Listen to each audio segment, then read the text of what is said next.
Hi guys, so today we are talking about balanced nutrition and what it looks like to plan your meals and to plan your nutrients throughout the day for yourself and for your baby, your toddler, and the rest of your family as well. As moms, naturally we want the best for our families. Of course we do, but not all of us are pros, not all of us have the knowledge about nutrition to fully feel confident in the way that we plan our day. So I'm going to give you just a couple of tips on what you can do for each meal so that you can feel comfortable with your preparation, knowing that you're ticking all the boxes you need to tick. So first and foremost, it comes down to portioning and your macronutrients. If you can maintain a well-balanced portion for each member of your family and tick all of the macronutrients, then your body will have access to the micronutrients and to the precursors for key enzymes and key antioxidants so that your body can function at the highest level of health that it possibly can, which is super important these days when we want our immune systems to be strong. We want to have healthy bodies so that we can fight off antigens and diseases and illnesses that come our way. So when it comes to portioning, I always rely on my hand as a tool. It is a huge help knowing that my hand fits my body, and if I can fit each macronutrient into the size of my hand, and the same goes for Thomas and the same goes for Alex. I mean, Thomas is 18 months old, so his hand is slightly smaller than mine, and my husband's hand is slightly bigger. And so it just kind of helps me when I'm looking at the plate and imagining the meal. So let's talk about the portions.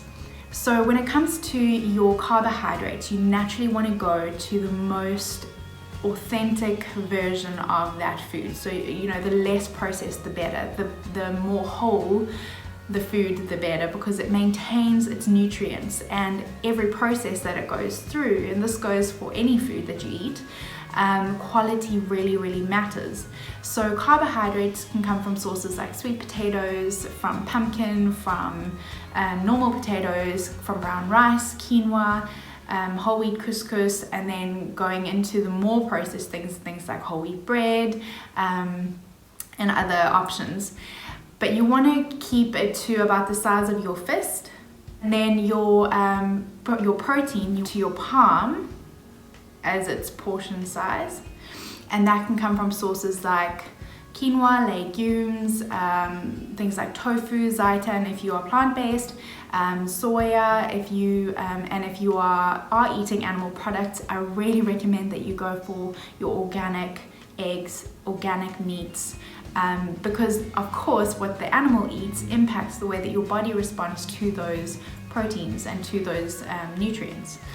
And then coming to our healthy fats, if you are eating a wet fat, so that's something like olive oil, coconut oil, butter, anything that can be melted down and poured, I portion it out the size of my thumb. And if it's a dry fat, so that's something like seeds or nuts, so your macadamia nuts, your almonds, your cashews, there's a huge list. I go the size of this portion of my hand. So it's like your thumb muscle. I don't know what the medical term is.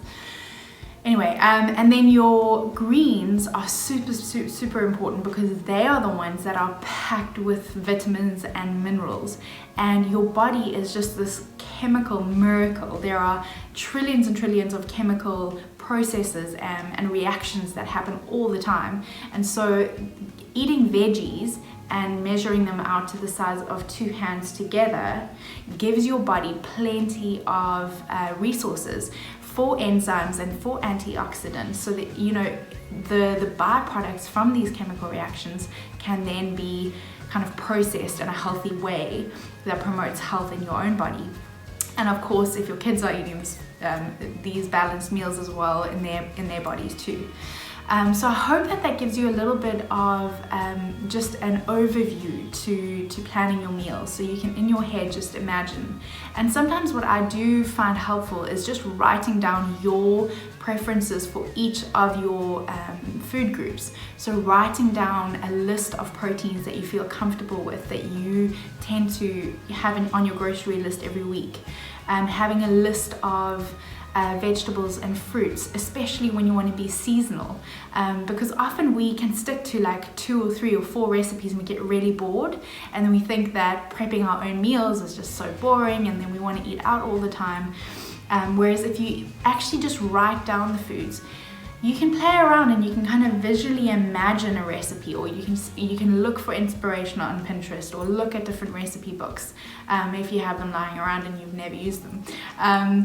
And just have fun with it. Don't be intimidated by it. But planning whole healthy recipes is so key for your health. Food is medicine, like Hippocrates says, and it just gives your body the tools it needs to maintain the best possible health it can. So if you have any questions, please feel free to send me an email or write a comment below. Otherwise, you can visit us on www.thehealthymamaguide.com. Have a lovely day, guys. Bye.